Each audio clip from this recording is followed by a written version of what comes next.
Hi, welcome to class. My name is Don LaFond, Professor Don, and this week in our CTS 1133C A+ software configuration class, we are covering our very first chapter, Chapter 1, which is Introduction to Operating Systems. Now, this course and the predecessor, which is 1131 Hardware, A+ Hardware, the two courses together are geared to get you ready to take your A+ certification exam. So hopefully this presentation helps you along the way. Should at least help you to understand the content so that when you're reviewing the textbook, you're able to understand what you're supposed to be focusing on. Speaking of which, let me grab that textbook. Hang on just a second. This is the textbook that we are covering using for our course. It is Cheryl Smith's. There's her name, the author, Cheryl Smith. She's also a teacher at the college I am teaching at. Her book is The Complete A+ Guide to IT Hardware and Software. This textbook and the presentation, the course I'm creating, will help you to get ready to take the A+ certification 228001, and that's the hardware exam, and 220 A+, 228002 exam, that's the software exam. I've taken both exams and earned that certification. It's a little bit challenging. I thought the software one was a little bit harder, so make sure you pay attention in this class and you'll be ready for it. Okay, so today I'm going to cover that chapter, but before we get started, I did want to briefly jump over to our classroom so you can take a look at how I have the week organized. So let me share my screen.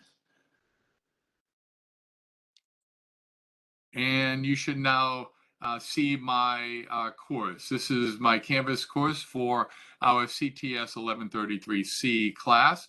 And in this week's announcement, I basically give you an introduction to the chapter itself, and I give you the assignments that are due. So make sure if you're taking my class live with me this semester, you make sure you review the requirements that you have to cover, as well as complete Lab 1 using NetLab Plus.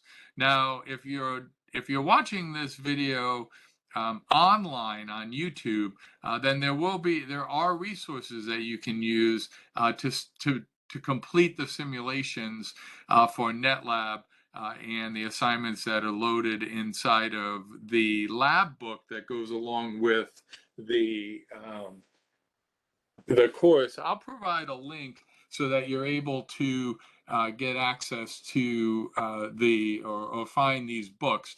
Even if you don't have a simulated environment for Windows 7, 8, and 10, as we do in my classroom, you should be able to find resources to be able to simulate that, whether it's loading up a virtual machine on your own computer to load those operating systems, or to find one that's online. And I'll try to help you to find those resources if you're watching this recording online. But this is the lab book that students, you're going to use to complete the labs inside of NetLab, including that very first lab.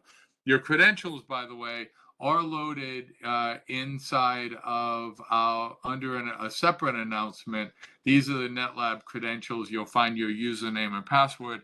It's critical for your username and password. They're both case sensitive. Often students will say, I've forgotten my password, but it's just because they're not using the proper case sensitive. So make sure you use case sensitive for NetLab access. All right, so let me go ahead and open up our PowerPoint and bring it live here on the screen. This is the PowerPoint. I have this inside of our classroom. Oh, let me show you back to the classroom again.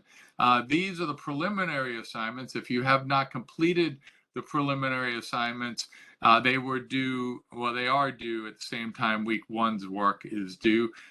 Basically just agreeing to the contract and completing a couple discussions. This is week 1's lab. Notice when you go to it has the instructions, and if you don't have the textbook, it gives you a link to a download that only works for this very first lab. Because you may not have your book yet, so the author has agreed to give us a copy of week one's book. But anyway, so this is the lab you will complete, and again, it's in that lab book. All right, so let's go back to that PowerPoint presentation, and let's go ahead and get that thing started. So if you're with me live, I want you to hold your questions until the end of the presentation, and then I'll give you an opportunity to ask some questions. If you're watching this as a recording, either in my classroom, I'm teaching this in the summer of 22, in my classroom, or as a link out on YouTube, I want you to ask your questions in the help discussion forums below the video, and I do my best to watch for questions and respond to them. But although I also encourage you to answer each other's questions, it's great when there's a community of people working together to help us all learn. That is awesome. Let me go ahead and start the presentation. And I need to minimize that. Hang just 1 second. I have some configuration on mine. And all right, so we should be good. Again, my name is Professor Don LaFond, and I'm happy to help you with Chapter 14, Introduction to Operating Systems. Now, if you're a little confused and you're saying, oh my goodness, why are we on Chapter 14? This one textbook is the same textbook that we use for both the 1131 hardware course and the 1133 software A+ course. So we start with chapter 14 halfway through the book, because if you took the hardware course, if you're taking it simultaneously with me, then you would start with chapter 1 and you would go forward from chapter 1. We start at chapter 14, and we do a little bouncing around. For example, we bounce back to an earlier chapter when we get to networking. The people that developed this course felt it probably wasn't a good idea to jump you into networking right off the bat. So we'll cover networking a little later in the class. But chapter 14, Introduction to Operating Systems, that's what we're going to cover today. We're going to talk about staying current, basic operating systems overview, and command prompts. So we always start every presentation with just a couple basic steps about being a good technician. What are the qualities of being a good technician? We call them soft skills. Not just being a nerd, right? We're all nerds. We know way more about computers than many other people in this world, right? Or at least we're trying to.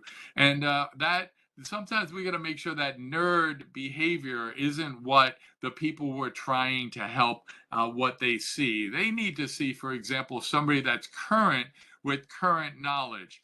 The benefits of staying current, including understanding and troubleshooting the latest technologies, recommending upgrades of solutions to customers, saving time troubleshooting, because remember, time is money, and the more time you're troubleshooting a problem, the less time you can be helping other people or doing something else, and being someone considered for a promotion. If you know a lot and you share and you show your knowledge, you will be somebody that they'll consider to promote.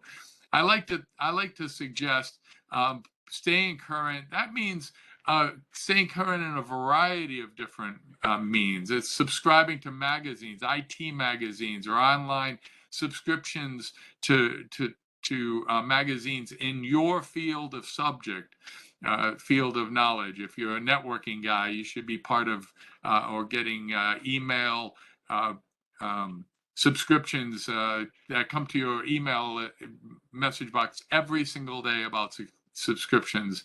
About networking, or security, or hardware, or software. The latest trends are important for you to understand. Ask your AI to give you a briefing in the morning for tech news. My AI, I use Alexa. She actually every morning gives me a 5-minute breakdown of what's new in the technology world. And I highly recommend you do something like that as well.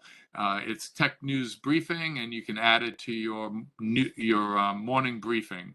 A couple things to give you a little assignment if you have an Alexa. That's what you want to do. Not sure about Google, but I'm sure they have tools that are similar. Join and attend association meetings here at our college. We have once a month on a Friday. I believe it's the first Friday of the month. We have a meeting where we just sit around and talk about the newest and coolest gadgets that are out on the market.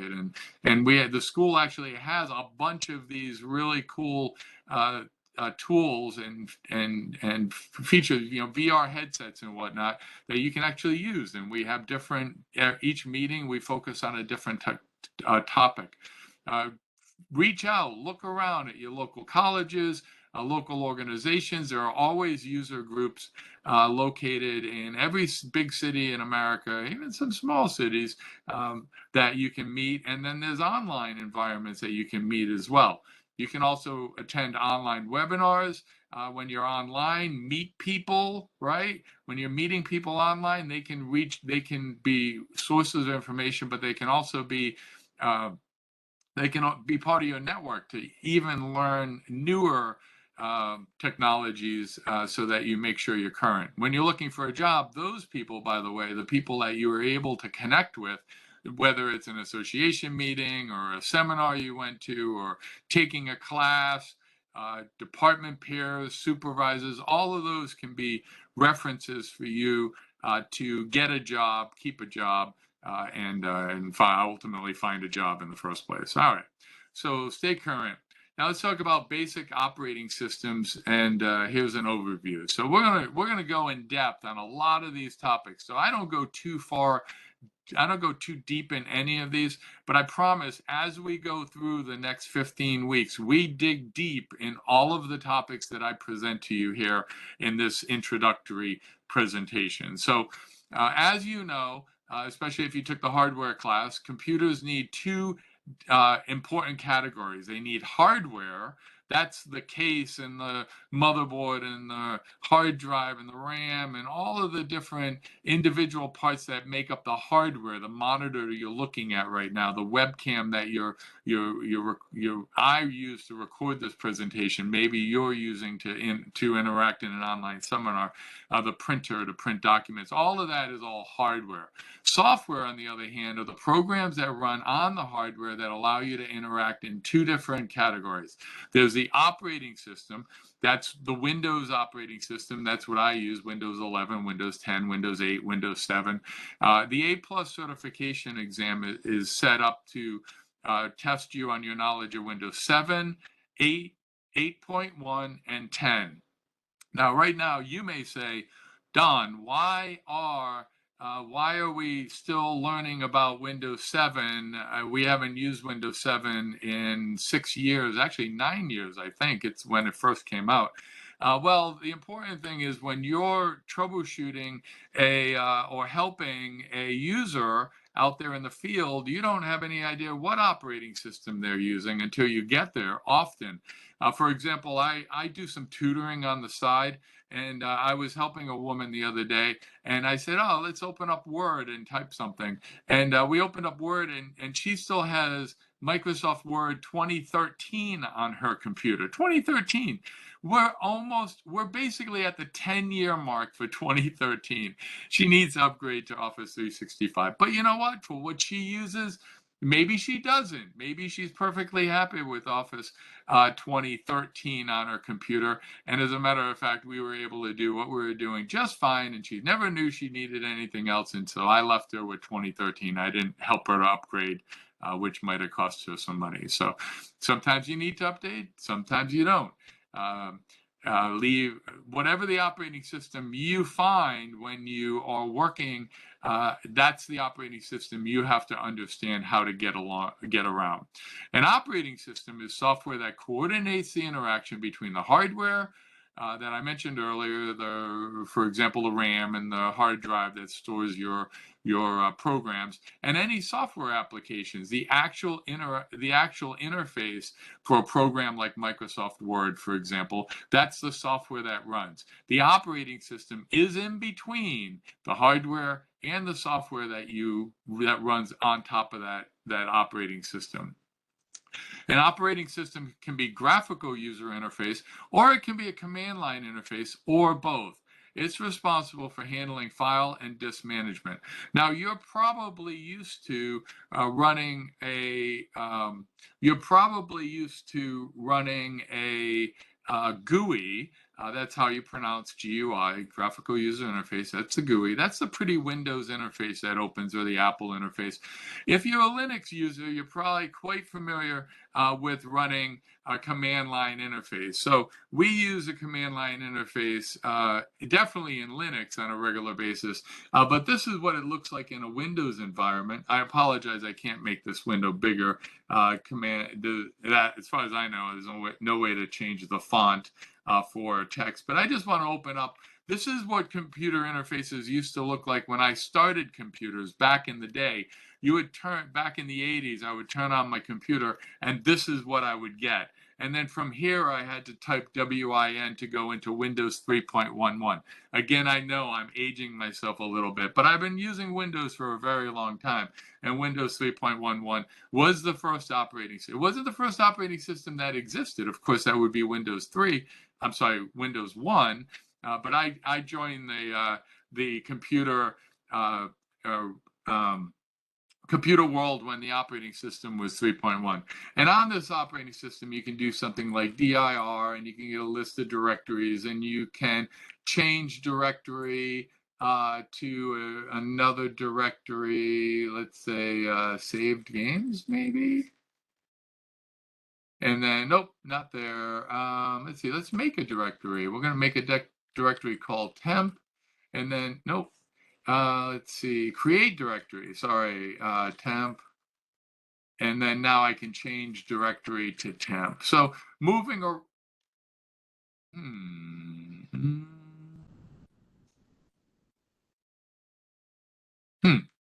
I don't use command line on a regular basis, and maybe I'm not sure why. Let me do a dir again. Do I see temp? I'm in temp, or I'm already in temp. Somehow I jumped to temp, but then I changed directory to temp. Oh, I made directory temp the last time I taught this course, so there was already a temp. So we can do in here we can make a directory called games. So what is it? Make directory games.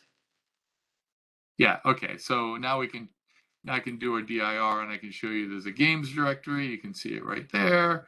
And what I'm doing right now is I'm using command line interface. If you're not liking what you're seeing, well, don't become a network engineer, because guess what? This is how I teach Cisco. We teach it all in command line. If you're comfortable with, this is called DOS. If you're comfortable with DOS, then by all means, you can jump into don't worry, I can teach you networking. And now I'm in the games directory. You can do dir, and you can see I'm inside of games. Anyways, and I can remove directory to delete, and there's lots and lots and lots and lots and lots of command line interface commands to work with. And once you get used to using them, then you will be more function. You will be able to function better on a computer, even a Windows computer. We have a PowerShell, which is Windows answer to the Linux command line prompt, and it's a very powerful. When you can do a lot of things way faster on PowerShell in Windows, if you're good at it, than you can using a GUI and navigating menus and trying to find it. You just type the command you want instead of going to look for it. Anyways, that's command line. That's the old way before we had a GUI. But now, as a network technician, you're going to find, as any kind of technician, you're going to find command line excuse me, command line to be very helpful for you. We're going to touch base on that a little bit later. Popular operating systems include Microsoft Windows, my favorite. It's what I've been using for 40 years. Apple, Mac computers, Linux, Chrome OS, getting better. And then we even have operating systems on phones. We have Android and Apple. You probably have one or the other of those. I don't think anybody's still using the Windows operating system for phones. I think that was discontinued about 3 or 4 years ago. Time to upgrade your phone if you are.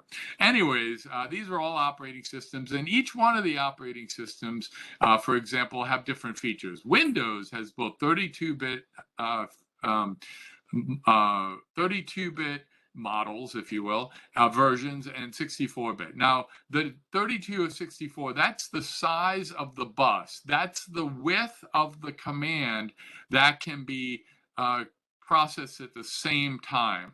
So if you have a 32-bit bus, then your information passes at a 32-bit bus, and it's processed at a 32. 64 is obviously double that. Today, most computer operating systems are 64-bit operating systems.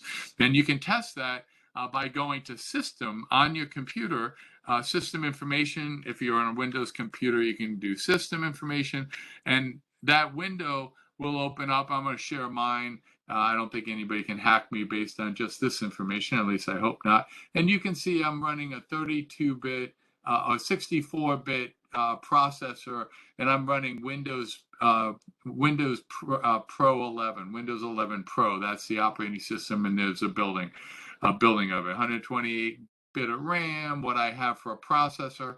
There's lots of more details you can find out about your computer by going to some of the subdirectories. I'm not going to go into there in front of you guys right now. Maybe I will later when I check to make sure what's on all those screens before I share them out on the internet. So anyways, you have to have the right kind of drivers, whether it's 32-bit or 64-bit. You can run 32-bit applications on a 32-bit operating system, and sometimes you can run the older 16-bit games on 32-bit operating system. I mean, we're talking games that are 20 plus years old, right? And then 64-bit can run both 64 and 32, but notice you can't run 64-bit applications on 32-bit operating system, right? Because it can't process that information. You also have data execution prevention, which prevents a specific type of security attack. You have it on both Windows 32-bit operating systems and 64. It's always on. You have to turn it on for 32-bit. And then if we're talking about the kernel is protected in Windows 64 as well. But anyways, you're going to read individual details about each one of these features inside of your textbook as we move through the course. Again, I'm just presenting a little bit of the overview of the course. Oh, one more limitation that was important. That was if you had a 32-bit operating system, you were limited to 4 gigabytes of RAM. So you noticed a moment ago I said I had a 128 gig of RAM. Well, only 4 would be usable. Only 4 would show up if I was running a 32-bit operating system. So obviously I needed to upgrade to be able to use all of the requirements. A 64-bit operating system actually supports 2 terabytes of RAM. I don't know anybody running 2 terabytes of RAM. That not at least on a home PC, maybe on a server someplace that's handling network traffic. There are different versions of these operating systems. For example, in Windows, we have Windows 7, 8, 8.1, and 10, and they talk about how Windows 7 only had a 32-bit operating system, and you might still see it on some computers out there in the world. I know my media PC was on a Windows 7 computer only till about last year when it was end of life. Now, what end of life means is Microsoft will only support security updates, updates in general, but security updates specifically for a certain period of time. And Windows 7 came to its end of life, meaning Microsoft isn't going to support security updates for that operating system. So if you're still running a Windows 7 computer, you're actually in danger, much more danger of getting a virus than you are on a Windows 8 or Windows 10 machine. So it might be time for you to upgrade the software. I actually had to upgrade the hardware to be able to upgrade the operating system, because Windows 10 would not run on my older hardware that was the basis for that media PC. Now that was just a repurposed computer, so I had to buy an inexpensive processor for a new motherboard, and I got my Windows 10 running now on my media PC. There's even different versions. For example, Home Basic Windows 7 has some additional or fewer features, more features than the starter, but less features than the premium. And you can read these screens, pause and read, or you can, of course, look deeper into the book. Some more features for Windows 7, 8, 8.1, and 10. Ultimately, the reason why we don't see Windows 11, even though this is the newest textbook, the newest operating system, is because this textbook is 3 years old. As I said, we're still teaching it because they're still testing you on the 1001 and 1002 A+ certification exams.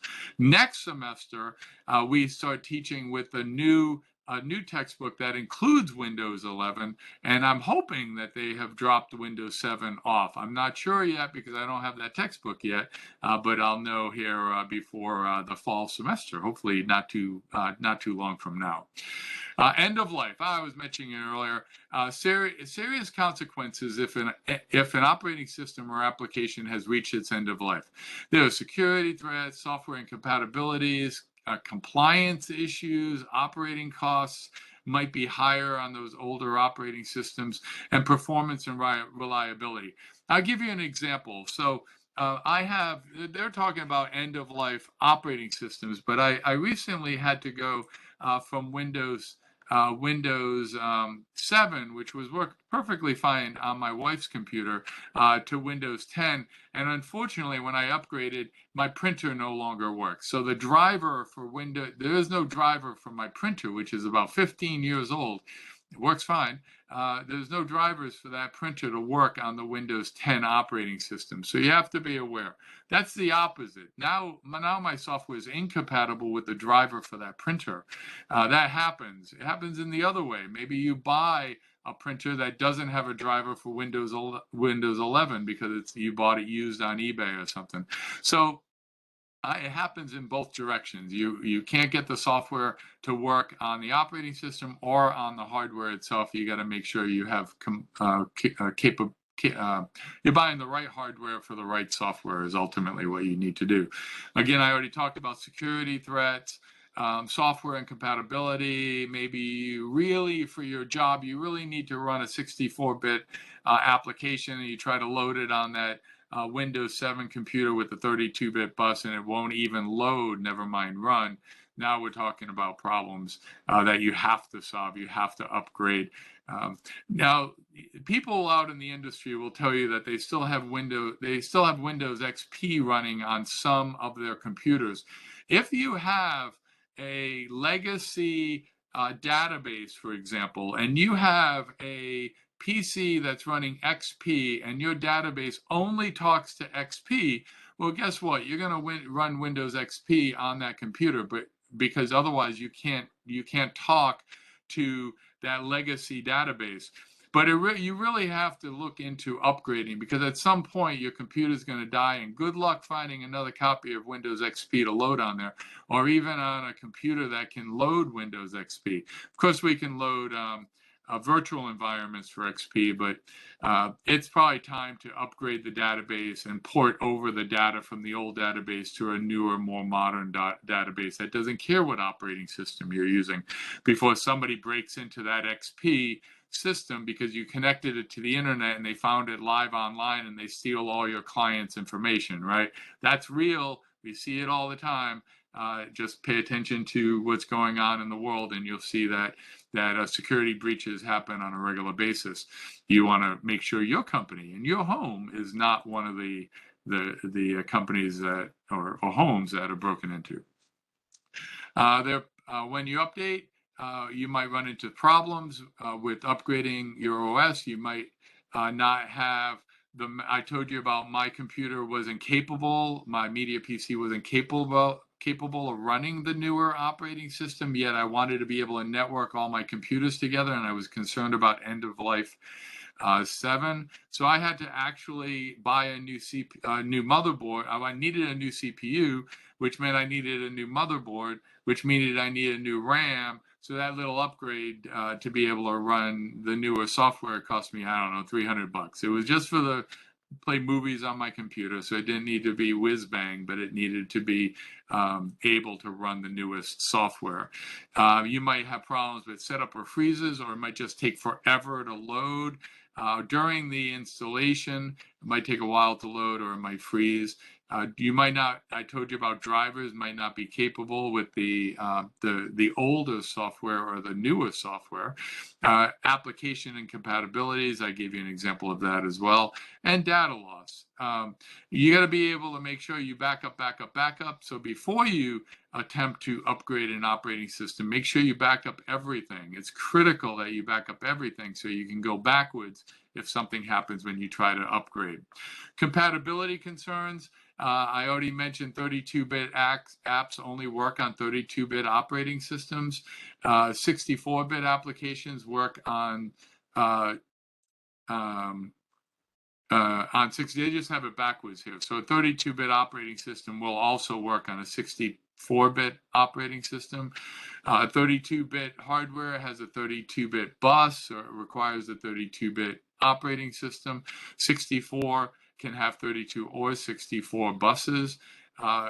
Forward and upward compatibility should be able to work on later versions. So any newer version of the software, you should be able to run older software. That's almost always one of the requirements of a new version of the software, that it can run older versions as well, but that's not always true.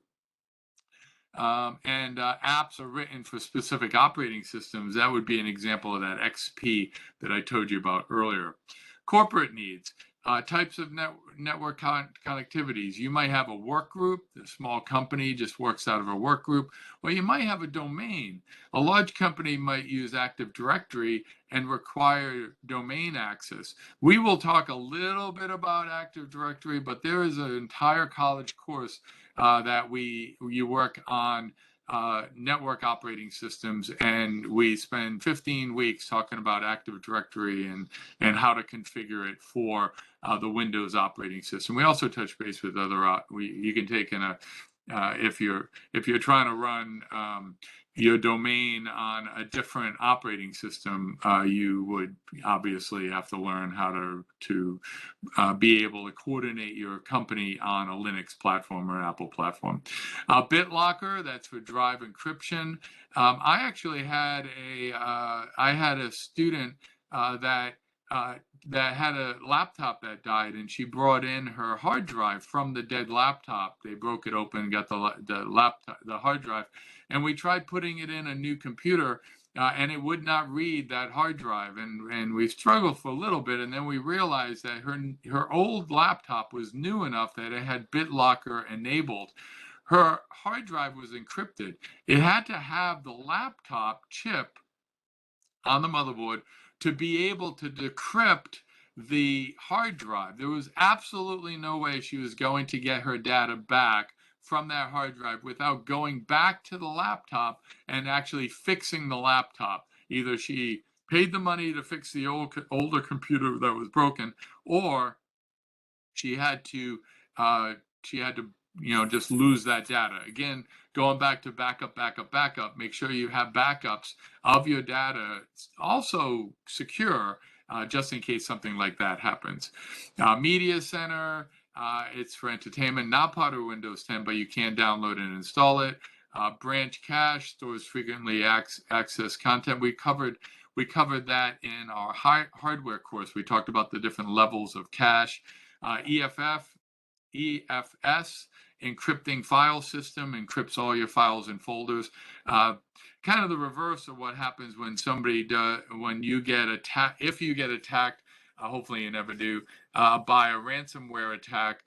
It encrypts your file system, and then you've got to pay to decrypt it. Well, it helps to foil the bad guys if you have all of your data already encrypted, so that you can protect it from prying eyes.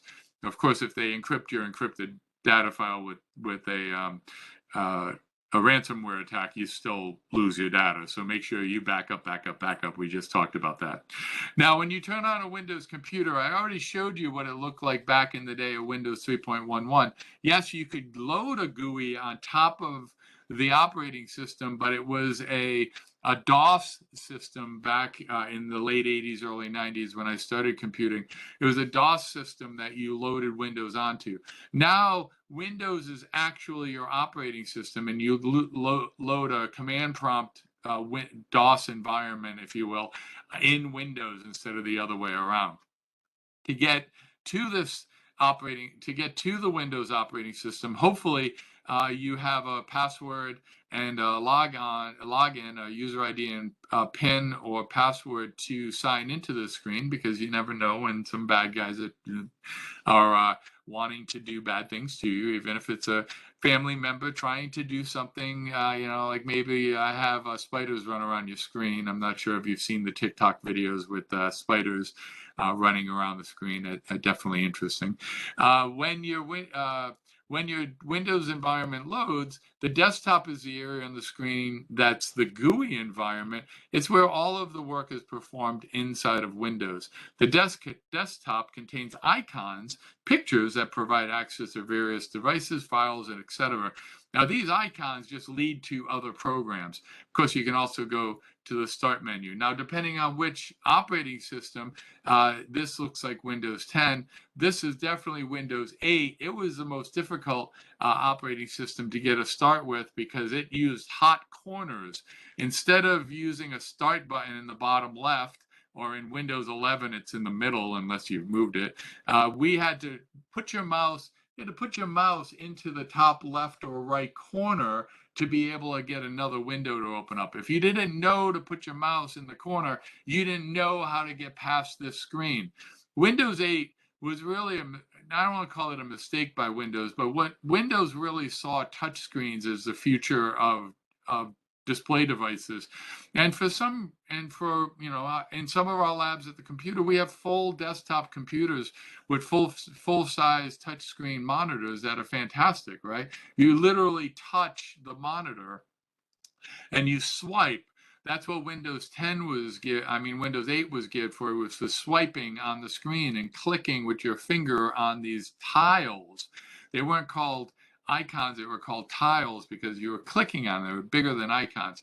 But most people don't have touch screens, so this was a very difficult operating system to come out with, Windows 8. So they came out with 8.1, which just gave us back our Start menu in the bottom left-hand corner. So this is a little bit different. Windows 7, Windows 10, and Windows 11 all are very similar with the operating system and how you get around. Actually, Windows 11 is similar as well. Common Windows desktop features include icons or tiles. You have documents that they map to a folder located on the hard drive. That is the default storage location for files. Computer. This PC, what they're talking about here, and I don't have a picture, so I'm going to load up my screen here. I'll bring it over to you. What they're talking about is when you load when you click on the yellow folder on your desktop or in your Start menu, we're talking about desktop and downloads. The desktop literally has what all your icons are on the desktop. Anything you have loaded on the desktop, this is, that's under quick access, I'm sorry. Here, this PC, that's what this is what we want. this PC, I've added a couple folders there, but this PC, you have a desktop. That's all the files that are on your desktop. Then you have documents that you may be saving, downloads that you've downloaded from the internet, music, pictures, videos, and then links to all of your storage devices, whether they be a USB drive or a hard drive on your computer. Or I have some RAID standalone RAID cabinets for backing up. I'm serious about backing up. You'll hear me talk about it multiple times this semester because I back up because as a realtor in the past, I've actually had a hard drive crash, and I've lost all of my clients, all of their names, their contact information, the pictures of their homes, everything. I've lost all of it when my C drive crashed and I was loading everything onto my C drive. I had no backups. Now I have multiple backups. I have it on my USB drive. I copy it to my out to that RAID drive. I even store it on my, I have a D drive, an extra hard drive on my computer that I store files, useful files that are on my computer, so it's not clogging my C drive. We talked about that back in the hard drive class. The recycle bin, when you delete something from your computer, it goes to the recycle bin. It's a hidden place that stores that file. Until you delete it from the hidden place by going to the recycle bin and just click on a file, hit restore, it stays in that recycle bin until you delete it. So some bad guy can click on your computer or open up the recycle bin and see any file that you've deleted. So make sure you delete your files especially the sensitive ones, like evaluations, say for maybe you have a working copy on your hard drive and then you save it to your USB or the cloud. Make sure you delete that if your employees have access to that computer. Otherwise, they can just take a look at your working file, right? Anyways, and then Internet Explorer, Edge, Firefox, Google, you're all familiar with the browsers themselves because you got to this class and you're using a browser. So I know you're able to at least navigate to the browser. Icons are located on the desktop. You might also have them stored on your quick access toolbar. And maybe this is Windows 7. It has a start button without the search bar. The start button to find any program that's not listed. Over on the right-hand side, we have a notification area. The notification area has things like your clock and announcements that your computer has. And it also has quick access to some of the stuff that might be running on your computer. Like, for example, I always watch the temperatures of my devices that are running on my computer. And I have an app that puts them in my notification and gives me a little red icon whenever there's something overheating. The Windows Start screen, it has account settings, power options, search, and let's see. Windows 10 looks similar to Windows 7, except it has this search bar. That's the search bar that makes the difference between Windows 7 and Windows 10. Like, it has shortcuts in the taskbar. It has a notification area. There's also an action center. That action center allows you to get quick access to some of the features. Let's see. Yeah, so quick, can I get to it here? Let's see, can I get to it? Oh, I don't have it down here. It won't show up on my screen, but the Action Center opens. We'll see that later when we're taking a closer look at Windows 10. Anyways, you'll see they have icons as well. When you open something on your computer, maybe a menu, you have access to options. For example, here we are talking about our printing preferences, and you have drop downs and you have dialog boxes where you might be able to type. You have buttons that your checkbox and tabs and drop down menus, a close button to close out of it, apply to apply your changes, or a cancel to get out of it if you don't want to make changes, right? Let's say you just want to change it to black and white printer instead of color. You can do that on one of these windows that will open up on your screen. multiple windows. I already showed you this on my computer, but you can, with your access to your, again, you open this by double clicking on the yellow folder in your taskbar, or by going to the start menu, or maybe an icon on the desktop. When this opens up, you can see all of the hard drives. They do have a D drive, like I do on my computer, and the C drive. By the way, the C drive is the first drive because legacy devices, floppy drives, way back when, the A drive was a big floppy that was about this big, and the B drive was the smaller hard floppies that were 1.4 megabytes in size. Those floppies, you don't ever see a floppy anymore. So the A and B drives, a legacy, they're left over. They no longer, they don't show up. Now, I'm not sure if you can actually, I don't think you can. If I go to disk management, I don't think I can apply an A or a B. I think it's still left for those legacy devices. But if you don't have a CD-ROM, and few people still do have a CD-ROM anymore, if you don't have a CD-ROM, you can use the D drive as another hard drive. They didn't legacy the CD-ROM drive was always the D drive, but they don't do that anymore. We don't have, oh, in this case, they have it as an E drive. Look at that. They have a Blu-ray drive is the E drive. That's an interesting, because normally the Blu-ray drive is the second drive.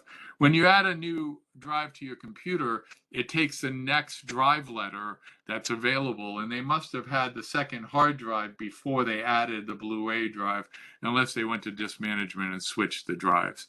When you add your your USB drive, for example, this USB drive it might show up as the H drive or the J drive or the F drive, and it might show up in different places on different computers based on how many drives are already taken by other devices. Folder options. When you open a window in your computer, you can make for a file.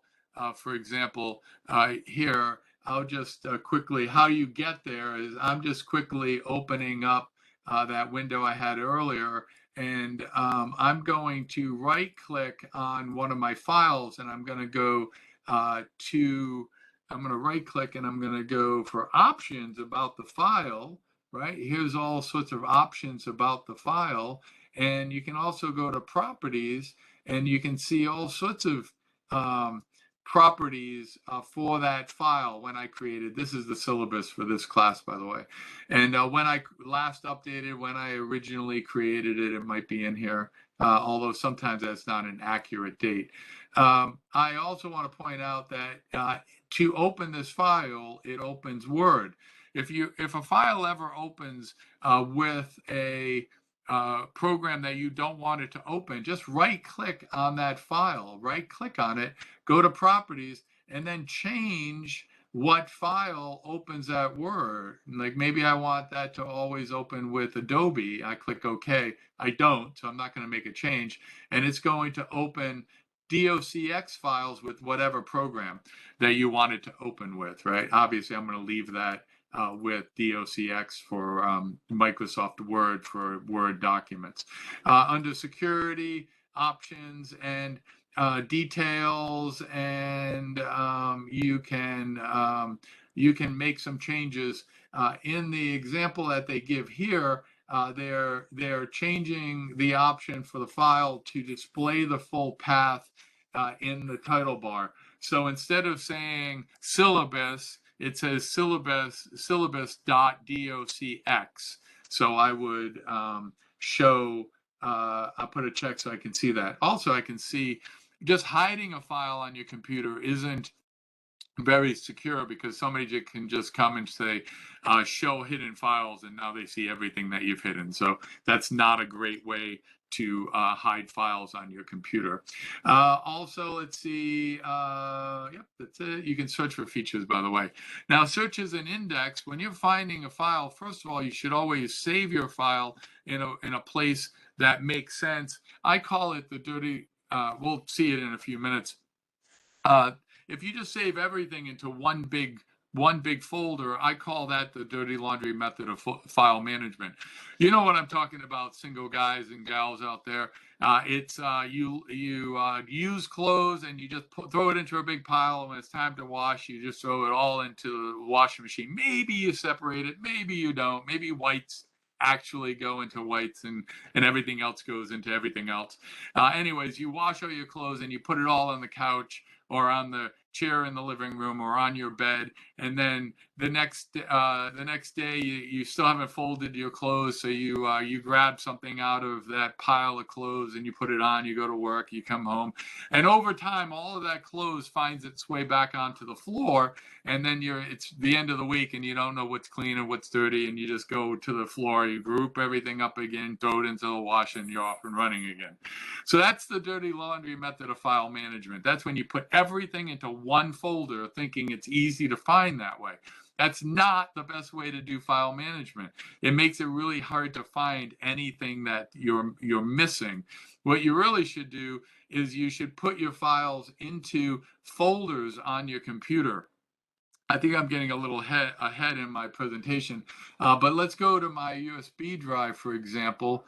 And my USB drive, where is it? It is right there. My USB drive, I've actually been teaching at the college level since 2007. And I've actually, since the beginning, I've stored all of my folders all inside of a folder called Courses Taught. And you can see I go all the way back to 2007. I've actually been teaching since 2002. So, all right, for the first 5 years, I'm not sure where all those files are, but that was a long time ago. I don't need those anymore. So 2007 is the first time I did this. And notice I have it by semester. So let's go. What happened in 2008? I don't know. So anyway, so fall of 2007, these are the courses I taught for FSCJ. Let's see, here's spring. Actually, yeah, that should be summer courses and CGS 1100. Here's the syllabus. So it's really easy for me to find files, and I never delete these files. These are just in case. This was back at a different college that I taught at. That college no longer has a computer program, so I moved to a different college. But anyways, this syllabus actually shows how I taught the class back in the day. And so if you were to, because it's so easy for me to find files, if a student were to reach out to me later in their life and say, hey, I'm now at the University of, I don't know, Alabama or something, and in order to get credit for CGS 1100, I need the syllabus. Can you send it to me? It's really fast and easy for me to find. Can you imagine if I used what I call the dirty laundry method of file management, when I put everything into one place to be able to find a syllabus from 5 years, 7 years, 9 years ago, right? So that's why I highly recommend organizing your files. And you can imagine the files on your computer as a filing cabinet, which each drawer, if you guys have ever seen a filing cabinet, we don't use them too often anymore, with each drawer holding folders, and each drawer being a different drive on your computer. So this would be the C drive, that would be the D drive, this would be the E drive or your USB drive, and then you can go from there. Now, when you have files on your computers, they can have different attributes. For example, they can be read-only. You can hide files so that they're not visible, but remember, you can just unhide them. Where you can hide folders, you can set attributes on files so it backs up some files, doesn't back up other files. You can encrypt files so that they are not readable unless somebody decrypts the files. You can compress it into a zip folder, so you can have lots of files. I call that a snowball. For you Northerners that understand, you get a bunch of snowflakes and you put them all into one file, like you compressed into a zip, and then you unzip it back when you throw that snowball and it hits your friend or your spouse or your girlfriend, your boyfriend, and it hits them and it explodes back out into all the individual all into the individual flakes again, right? So that's compressing and decompressing files, right? Compressing them and then decompressing it when it hits the other end. Anyways, things you can do with individual files and folders, attributes compression and encryption. All right, let's keep going. Windows control. Now, the control panel on your computer is how we get to different different features, different control, and it's on your start menu. Um, how you get there is really a function of which operating system you have, but you can pretty much always search for the control panel. Here I'm Windows 11. I'm searching for the control panel. You can't see me doing it. I'm on a different screen, but you can see it opens up. Now, these are all of my options for Windows and how to control the way Windows looks, the operating system, how it controls the printers and drivers and hard drives and computer management. If it doesn't look the same way my other screen looks, well, that's because you just need to change the option up here. So maybe I go to category. Now it's similar to Windows 10. And then maybe I want to uninstall a program. I can do that by clicking on uninstall. Anyway, security options, user accounts. You can have multiple accounts for different people. Clock, setting the date and time, or having it automatically set up, which is what most computers are. Let's keep moving. Determining the Windows version. Again, under the Systems Control Panel, you can go to the main window and you can see system information. You can also type system information in the search bar, or on Windows 8, you right-click or tap on the computer and go to properties, and it'll tell you which version of Microsoft Office you have. I'm sorry, which version of Microsoft Windows you have. Now, on that note, that is one of the things that's a little bit challenging about the A+ certification exam. It doesn't really, I remember the exam, although I took it now 4 years ago. I remember the exam as being very specific to the operating system, but the good news is they didn't really try to trick you. They didn't give you options for Windows 10 on a Windows 7 computer. They gave you options for Windows 7. So if it was going to ask you, how do I change the attributes on a file in Windows 7, it would give you options for Windows 7. I don't recall it giving you the same options for Windows 8 and Windows 10, and you got to pick which one matches up to Windows 7. Now, don't hold me to that. Please reach out and let me know if you failed the exam or if you passed the exam and you ran across questions where they were all valid answers but based on different operating systems. But I'm pretty sure, if I remember the exam, it didn't trick you that way. If they're talking about Windows 7, it's giving you Windows 7 options. If you're talking about Windows 8, it's giving you Windows 8 options. If it's giving you Windows 10, giving you Windows 10 options, all right? That's good. It's going to help. Now, the registry is someplace you should stay away from unless you really know what you're doing. The registry is all of the hidden file, folder and file property settings for port configuration, application preferences, and user profiles. That's really not the way you want to jump in and start deleting things. Now, I'm not saying you can't be directed to go to your registry and make changes using regedit or regedit 32 command.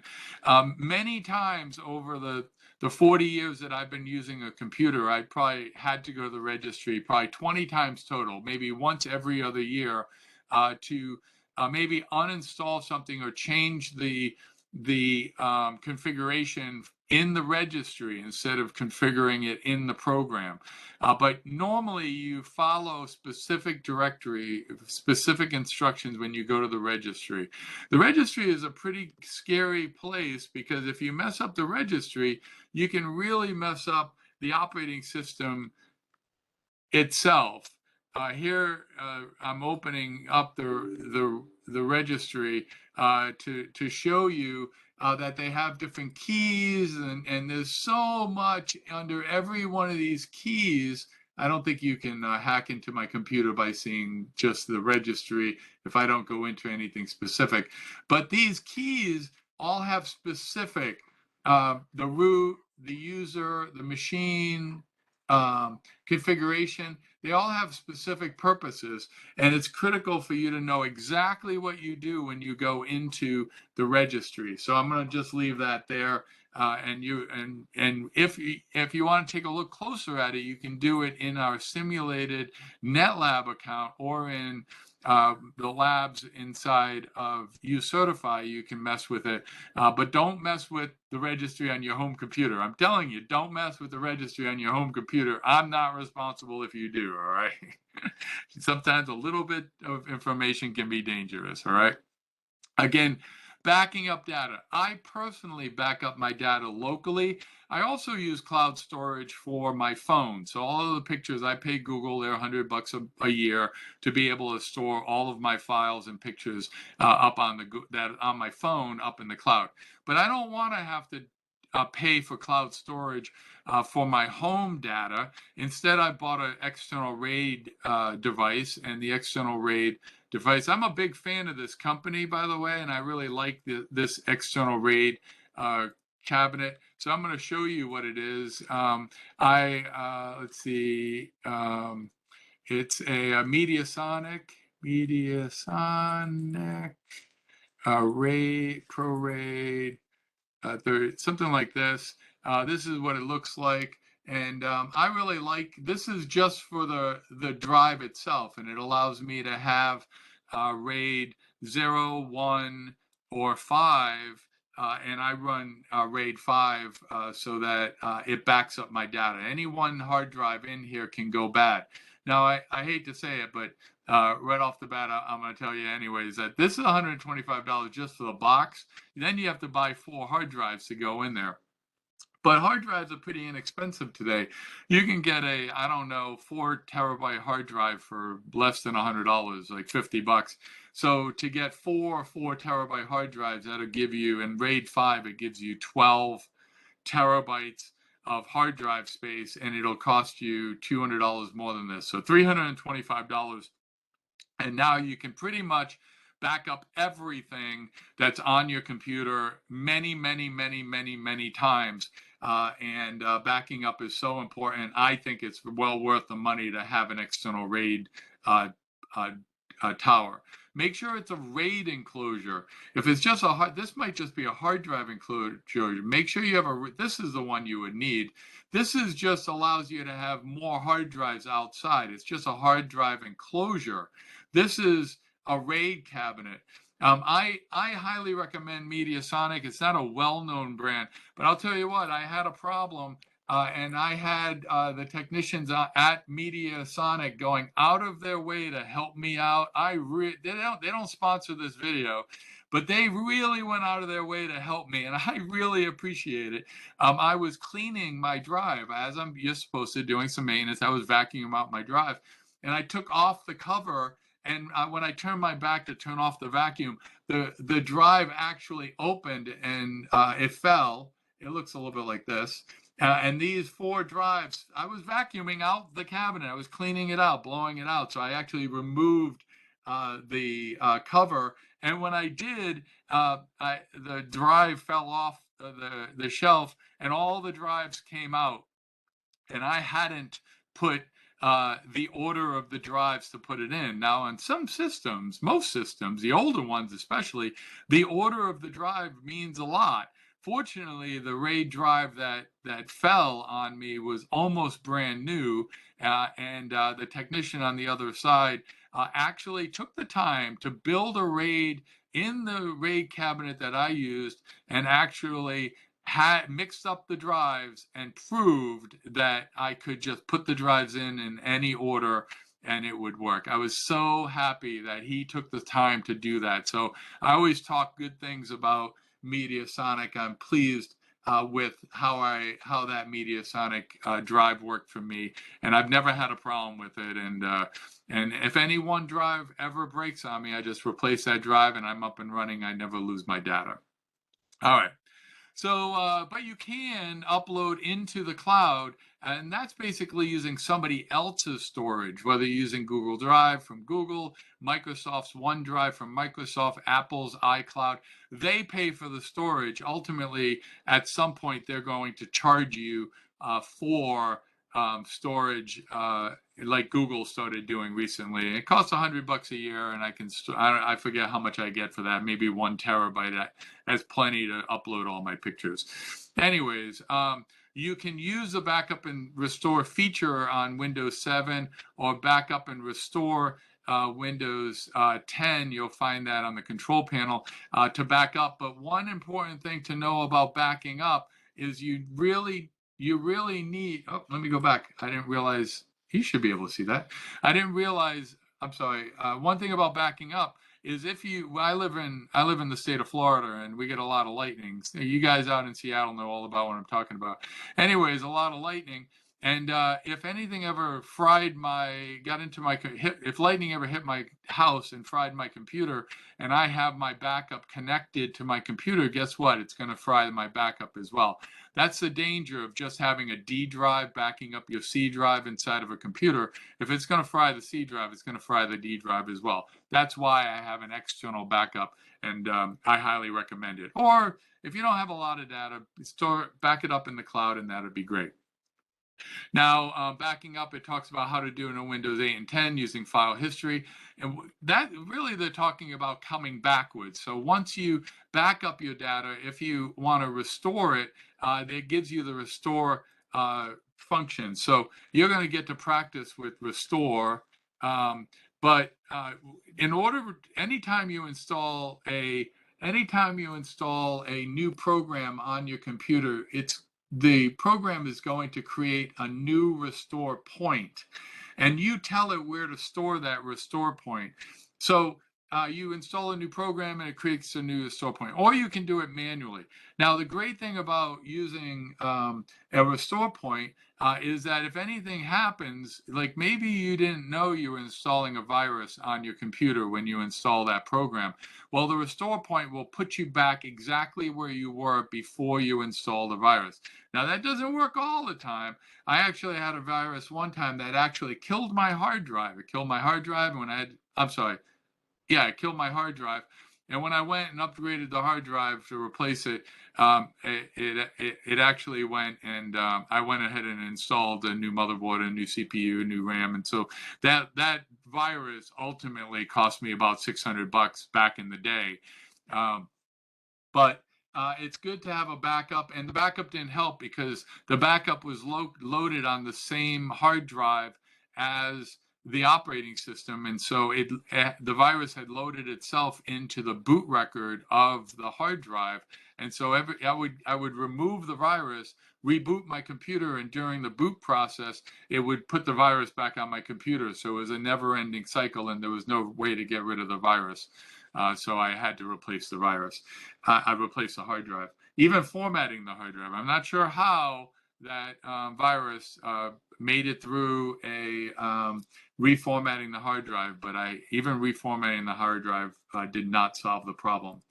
All right, so this is creating a restore point, and where you want it to be located, and then if you then need to reset your PC, then you can reset. I'm not going to go through it, but this is Windows 11 anyways. So if you're recovering, you would just restore it from the restore point. Let's see what, I really don't want to click on that. Yeah, that's not the right button to click on. But there is an option here for a restore point. So anyways, that's Windows 11. It's different than what you're going to see with Windows 7, 8, and 10 here on the computer. So you're going to go through the steps and for the operating systems that are in the exam. All right. And I hate to do it to you, but for this first chapter, but there's a lot of terms that are at the end of our chapter that are not in my PowerPoint. You really need to review those terms and make sure you understand each and every one of them. It's critical because we build on these terms as we move through the chapter. We use the terms and they don't explain them again. So anytime you don't understand something, you can always go back to the glossary and you can see the terms for the course as we're going through. If you're out on the internet, I don't have, unless you buy the book used, which I highly recommend, unless you buy the book used, you can get it for about $50. And it'll help you get ready for that certification exam. And that's really why you're here. That's probably why you're watching this video. All right, so that is my very first chapter, our first chapter together.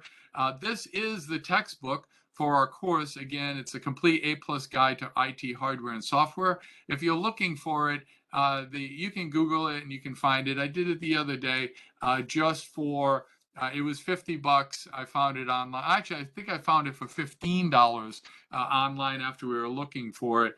If you want it with you certified to get the ebook, that was $120. But if you're going to go through the entire series of PowerPoints with me, and you're watching this on YouTube, and you're really getting ready for the A+ certification, it's probably worth the investment. This is an awesome book with lots of great information, and it'll give you the in-depth understanding of everything that I covered in today's presentation. All right, so that's chapter 1's presentation. If you're out on the YouTubes, if you're out on YouTube, you can watch for module 2's presentation next week. If you are not watching this at the beginning of the summer 2022, then hopefully all of my videos are all in a playlist, easy to find. But my name is Don LaFont, Professor Don. I'm happy you have come to class today.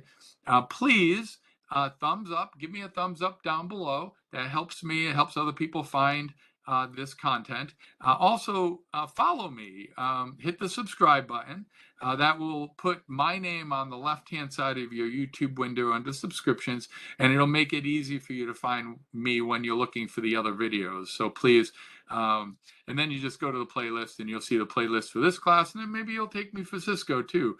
I have all my Cisco videos out there as well. It's been a pleasure helping you. If you got any questions and you're taking me in person, ask your questions in the help discussion forum, and I'll do my best to answer those questions as well. That's it for today's presentation. Thank you so much for coming to class. I will see you again next week, and have a great time learning about IT software.